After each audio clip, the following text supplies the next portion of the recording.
कार्यकर्ता की तरह इस चुनाव को लड़ रही है। इसलिए मैं प्रयागराज नगर निगम सहित सभी 17 नगर निगम भाजपा जीतेगी।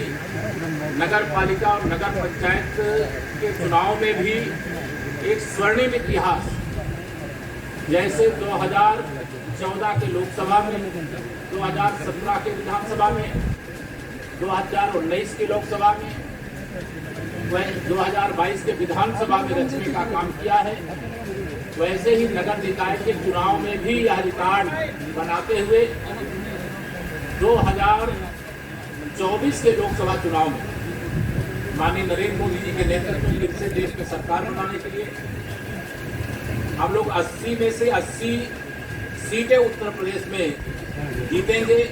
और कल से मुझे एक नारा सुनाई दे रहा है प्रयाग में भी, प्रदेश में भी, कि 13 मई अर्थात वोट की जिस दिन गिनती होगी 13 मई सपा बसपा कांग्रेस गई। यह एक माहौल चारों तरफ पूरे प्रदेश के अंदर दिखाई दे रहा है। प्रयागराज एक विश्व प्रसिद्ध एक धार्मिक नगरी भी है, ऐतिहासिक नगरी भी है, न्याय की नगरी भी है और गंगा यमुना सरस्वती के रूप में पवित्र त्रिवेणी की नगरी है। 2019 के कुंभ को आप सब लोगों ने कवर किया है। मेरा भी जीवन का बहुत लंबा समय इस प्रयागराज में, विशेष तौर से चाहे माघ मेला हो चाहे कुंभ मेला हो, उसको देखते हुए वहां शिविर लगा कर मैंने भी देखा है।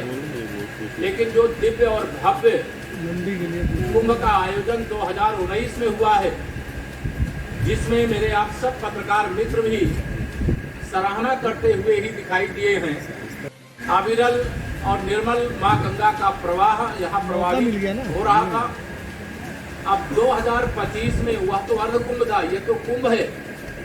मैं उसके संबंध में इतना ही कहूंगा कि 2019 का जो अर्ध कुंभ था वह झांकी थी और 2025 का जो कुंभ होगा पूरी पिक्चर उसमें दिखाने का काम करेंगे, जिसमें प्रयागराज, मैंने कल भी कुछ मित्रों से, आप सब साथियों से कहा था, प्रयागराज जो दुनिया के सबसे अच्छे, सुंदर, स्वच्छ और विकसित शहर हैं, उसमें से प्रयागराज एक ऐसे स्थान पर पहुंचेगा जिसकी बहुत लंबे समय से हमारे पहले जो नेतृत्व करते थे भारतीय जनता पार्टी के, चाहे आदरणीय डॉक्टर मुरली मनोहर जोशी जी रहे हों और चाहे आदरणीय हमारे स्वर्गीय पंडित कृष्णा त्रिपाठी जी रहे हों और चाहे वर्तमान के जो नेतृत्व करता है, या सब लोग हों, जो विकास का एक नया कीर्तिमान स्थापित किया है, वह प्रयागराज आज यह भी मैं गर्व से कह सकता हूं कि डबल इंजन सरकार के कारण से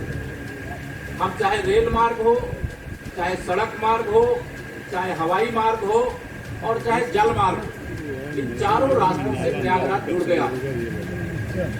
इसलिए प्रयागराज नगर निगम के इस चुनाव में महापौर के लिए और जो पार्षद पद के हमारे सभी 100 वार्डों में प्रत्याशी हैं, जनता का आशीर्वाद मिल रहा है। आप सबके माध्यम से भी मैं भारतीय जनता पार्टी का हमारा एक एक कार्यकर्ता बहुत महत्वपूर्ण हो और मैं कल से जब से यहाँ आया हूँ तब से लगातार देख रहा हूँ समाजवादी पार्टी में भगदड़ मची हुई।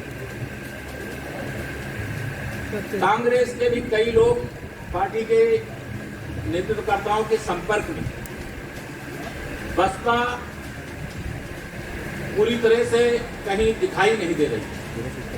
इसीलिए मैं समाजवादी पार्टी को समाप्तवादी पार्टी, बहुजन समाजवादी पार्टी को बिल्कुल समाप्तवादी पार्टी और कांग्रेस को आज खोजने से भी नहीं मिल रही है। तो आज भाजपा का जो सूर्योदय है जनता के आशीर्वाद और कार्यकर्ता के परिश्रम, डबल इंजन अर्थात माननीय नरेंद्र मोदी जी के नेतृत्व वाली सरकार और आदरणीय योगी आदित्यनाथ जी के नेतृत्व वाली सरकार, यह डबल इंजन की सरकार में तीसरा इंजन हमें नगर निगम का लगाना है। हमने अभी तक जितने भी पार्टी के सिंबल पर चुनाव लड़े थे, महापौर तो हमारे कई बार से यहाँ पर जीते हैं और महापौर के रूप में सेवा दी है नगर की, लेकिन हमारा नगर निगम के सदन में बहुमत नहीं होता। आज मैं पूरे विश्वास से कह सकता हूँ कि इस बार महापौर के प्रत्याशी भी रिकॉर्ड वोटों से जीतेंगे और नगर निगम के सदन में भारतीय जनता पार्टी का बहुमत भी होगा। आदरणीय दीदी जी भी महापौर यहाँ प्रयागराज की रह चुके हैं, आप सब जानते हैं। मैं आप सब लोगों से इतना ही कहना चाहता हूँ कि भारतीय जनता पार्टी की जो विचारधारा, ऐसी विचारधारा है जिस विचारधारा को आज जो हमारे विरोधी थे, जो कभी हमारी आलोचना करते थे, जो भगवान श्री राम के अस्तित्व को नकारते थे, हम राम जन्मभूमि पर भव्य मंदिर निर्माण का समर्थन करते थे, तो कांग्रेस पार्टी कहती थी भगवान राम काल्पनिक, वो कभी हुए ही नहीं। एक असंभव है। हम इस देश के अंदर जो देश में पूर्ण बहुमत की सरकार चलाते हुए, प्रदेश में प्रचंड बहुमत की सरकार चलाते हुए जो हम लोगों ने कमिटमेंट किया था, जनता से वादा किया था, उसको एक एक करके पूरा कर रहे हैं। और एक विषय जो है समान नागरिक संहिता का, और निश्चित तौर से भारतीय जनता पार्टी उसके लिए भी उचित समय पर विचार करेगी, और जो हम लोगों ने मुद्दे लिए तो उससे कभी पीछे नहीं हटेंगे। मेरी ओर से इतना कहना है। निवेदन ये है कि नगर निकाय से रिलेटेड कोई सवाल हो तो आप पूछ लीजिए। हर्षित जी, और कोई भी अगर प्रश्न करना चाहे तो उसको माइक देने का काम करेंगे। हर्षित जी, और हमारी सरकार के कैबिनेट के सहयोगी मंत्री हैं, आज उनका जन्मदिन है, उनको मैं पूरी पार्टी की ओर से हार्दिक शुभकामनाएं देता हूं। और देखिए, प्रगतिशील प्रयागराज को लेके, नगर निगम चुनाव को लेके ना देखिए, जो अच्छे लोग होंगे धीरे धीरे करके वो भाजपा में होंगे, जो गंदे लोग होंगे भाजपा छोड़ करके चले जाएंगे। सर, एक सवाल ये है कि ये कहा जा रहा है, ऐसी खबर आ रही है कि सरकार एक ऐसे आयोग का गठन कर सकती है जो माफियाओं द्वारा जो जमीन कब्जा, ये तो अच्छी बात है। इसके लिए तो सरकार को आप सबको बधाई देना चाहिए कि अगर गुंडों, अपराधियों, माफियाओं से हम एक एक इंच जमीन खाली कराएंगे, जो गरीब बिना आज एक झोपड़ी भी नहीं, एक आवास भी नहीं है, उसको आवास देंगे, तो यहाँ तो सरकार इस तरह का विचार कर रही है। तो पत्रकार मित्रों को भी हमें बधाई देना चाहिए। सरकार हम लोग मान के चलें कि मतलब इसका गंभीरता से सरकार निश्चित तौर से कोई भी कार्य, जो भी निर्णय सरकार करती है उस पर गंभीर ही रहती है, और इस दिशा में हम आगे बढ़ेंगे। और कोई अपराधी, माफिया कोई भी जमीन कब्जा किए हो तो अपने आप खाली कर दे, अन्यथा खाली तो करा ही ली जाएगी। महापौर को मारने का प्रयास चल रहा है क्या? मेरा निवेदन, आज उनका जन्मदिन है, मैं उनको शुभकामना दिया, उनका ही बढ़िया। हम अभिलाषा गुप्ता नंदी की बात कर रहे हैं। आज जन्मदिन नंद गोपाल जी का है, हमारे कैबिनेट के मित्र हैं और पार्टी के वरिष्ठ नेता हैं, और विलासा जी पार्टी के वरिष्ठ नेता हैं। दोनों लोग जो पार्टी के प्रत्याशी श्री गणेश केसरवानी जी और जो हमारे पार्षद प्रत्याशी, सबके लिए लगातार प्रचार कर रहे हैं, इसलिए कोई उसमें विषय नहीं। सर, माफियाओं के खिलाफ जो कार्रवाई हुई है, क्या निकाय चुनाव में ध्रुवीकरण होगा? समाजवादी पार्टी, लेकिन ध्रुवीकरण की दृष्टि से लोग हमारे ऊपर आरोप लगाते थे कि रामलला की जन्मभूमि पर मंदिर बनाने के लिए भाजपा जो काम कर रही है वोट के लिए कर रही है। अरे भगवान राम हमारे आस्था के प्रश्न, अपराध मुक्त उत्तर प्रदेश का संकल्प लेकर के, वादा करके, जनता का आशीर्वाद लेकर के हम आए, और डबल इंजन की सरकार ने लगातार जो वादा किया उसके हिसाब से कार्य किया। आज कानून व्यवस्था दुरुस्त है, भय मुक्त और भ्रष्टाचार मुक्त भारत और उत्तर प्रदेश तेजी से आगे बढ़ रहा है, और प्रयागराज विकास के एक नए कीर्तिमान की ओर बढ़ रहा है। आप में से मेरे कई पत्रकार मित्र हैं जो शायद 20 साल 30 साल के मेरे साथी हैं। 2017 के पहले का प्रयागराज और 2017 के बाद का प्रयागराज, हम इसमें नहीं सकते हैं। आचार संहिता का, आदर्श आचार संहिता लगी है चुनाव की, इसलिए आपको इतना ही कह सकते हैं कि आप सब भरोसा रखें कि जिस नगर निगम को, जिस आदर्श नगर निगम के रूप में आप देखना चाहते हैं, वह 13 मई जो सपा बसपा कांग्रेस गई के बाद आप देखेंगे सपा समाप्त हो रही है, उसका सूर्य अस्त हो रहा है, बसपा को कोई पूछने वाला नहीं है, कांग्रेस कुछ क्षेत्रों में सिमट करके रह गई है, और भारतीय जनता पार्टी को लोगों ने गले लगा लिया है, उसे अपना लिया है, उसे स्वीकार किया है। इसके लिए जनता जनार्दन के प्रति हम कृतज्ञता भी ज्ञापित करते हैं कि हर चुनाव में भाजपा का कमल खिलाने का काम करें।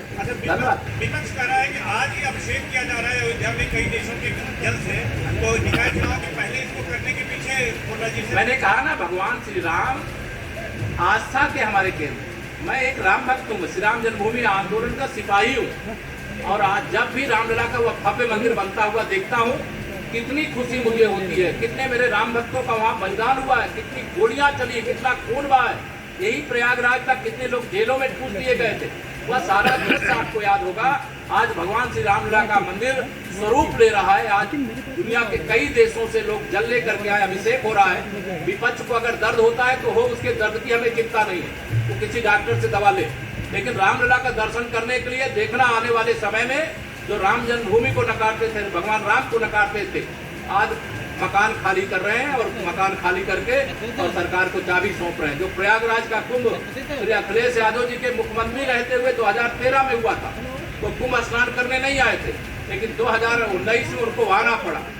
इसके पहले केवल रोजा अवतार की पार्टियां होती थी, आज इनको मंदिर में दर्शन करने जाना पड़ता है। ये हमारी विचारधारा की विजय है और भाजपा की विचारधारा ही असली और सच्ची विचारधारा। सर एक आखिरी सवाल है, आप सुरेश पाल जी के घर जाने वाले हैं, किस तरह का इस देखिए बहुत दुख में है और उनको मिलना प्रयागराज का एक कार्यकर्ता होने के नाते पार्टी का दायित्व भी है मेरा। इधर बीच में मैं नहीं आ पाया था, आज आ पाया हूँ। अभी हम अपने सब लोगों के साथ जाएंगे, उनको मिलेंगे, उनका जो दुख दर्द है उसको सुनेंगे और जो कुछ संभव होगा सरकार के माध्यम से उस पर भी विचार करेंगे, लेकिन अभी कोई घोषणा चुनाव है नहीं कर सकते। इनकाउंटर पर जो विपक्ष सवाल खड़े कर रहा है, उस सवाल का जवाब देने की आवश्यकता नहीं। जिस पर कोई सवाल खड़ा कर रहा है उसकी जांच हो रही है, जांच करने वाली एजेंसियां उसका जवाब उसी समय कर रही है। राहुल गांधी 19 साल बाद अपने आवास से प्रयागराज हो गया। वो तो रामलला का जो नकारेंगे वो पार्टी धीरे धीरे आवाज से नहीं देश से बाहर हो जाएगी। जैसा कि आपने कहा कि 2024 में 80 में से 80 सीटें आई बीजेपी हाँ। नगर निगम चुनाव में माइक काम कर दो। अतीक अहमद का फायदा जिस तरह का प्रकरण हुआ है, देखिए ये भाजपा को कितना मिलेगा? जिस तरह की कार्रवाई सरकार की तरफ से ये हुई मुझे है, लगता है ये सवाल उचित नहीं है। हम लोग जो आए हैं, हम अपने डबल इंजन सरकार की उपलब्धियों के मुद्दे पर आए हैं, उसी मुद्दे पर जीत रहे हैं। उत्तर प्रदेश की जनता भाजपा के साथ है और 13 मई मैंने कहा सपा बसपा कांग्रेस गई और भाजपा आई, तो उसका मतलब यही है कि हम मुद्दों के आधार पर, विचार के आधार पर, विकास के आधार पर जीत दर्ज करते हैं। यहाँ मुद्दा रहेगा अतीक अहमद का चुनाव में। ये मुद्दा नहीं। अच्छा, इस अतीक अशरफ की हत्या को लेकर पाकिस्तान तक में आवाज उठ रही है, वहाँ के लोग सरकार पे। मुझे लगता है इस पर मेरे मित्रों से निवेदन है कि जो जांच एजेंसियां जांच कर रही हैं उस पर सवाल किसी सरकार के जिम्मेदार पाकिस्तान में आवाज उठ रही है, पाकिस्तान वाले बताएंगे जहां आवाज उठाना है। अच्छा, आपने कहा कि धन्यवाद। एक मिनट, एक सवाल और है। हाँ, आपने कहा कि भाजपा में जो अन्य लोग हैं बाहर जाएंगे, जो अच्छे लोग आएंगे। क्या आपको लगता है कि भाजपा में भी गंदे लोग हैं? नहीं, आप उसको गलत तरीके से समझ गए। अभी मैंने कहा, आपने उसको शायद सवाल को अभी सुधार लीजिए। मैंने ये कहा है कि बहुत बड़ी संख्या में सपा बसपा कांग्रेस के अंदर जो राजनीति करते हैं उसमें जो अच्छे लोग हैं वो भविष्य में भाजपा के ही अंदर आएंगे। और जो यहाँ सपा बसपा कांग्रेस के प्रत्याशी हैं, बहुत सारे प्रत्याशियों के साथ जो प्रचार कर रहे हैं वो भी कमल के बटन दबाएंगे, उनके घर वाले भी कमल के बटन दबाएंगे, क्योंकि उनको मालूम है कमल के फूल में सुरक्षा है, प्रयागराज का विकास है, प्रदेश का विकास है, भविष्य है। इसे सबके समर्थन की आपको आस है। बहुत बहुत धन्यवाद। आखिरी सवाल और बिना जातीय जनगणना के वो रामराज आ ही नहीं सकता। देखिए, श्री अखिलेश यादव जी ये बात कह के मैंने कहा था मैं जाति जनगणना का समर्थन करता हूं, लेकिन श्री अखिलेश यादव जी को यह सवाल उठाने का नैतिक अधिकार नहीं है, क्योंकि जब अपनी पार्टी के अंदर ही वो जाति न्याय नहीं कर सकते तो जनगणना करा के क्या न्याय करेंगे। इसलिए जनता को बहकाने का, जनता को भरमाने का ये सपा बसपा कांग्रेस का प्रयास रहता है। इन्होंने तो कोशिश किया था कि नगर निकाय का चुनाव ही ना हो, इस प्रकार का आरोप डिजाइन किया था कि भाजपा पिछड़ों को आरक्षण ही नहीं देना चाहती। हमारी सरकार ने, हमारी पार्टी ने इस मुद्दे पर स्टैंड लिया और आज 27% ओबीसी आरक्षण के साथ नगर निकाय के चुनाव हो रहे हैं और भाजपा जीत रही है।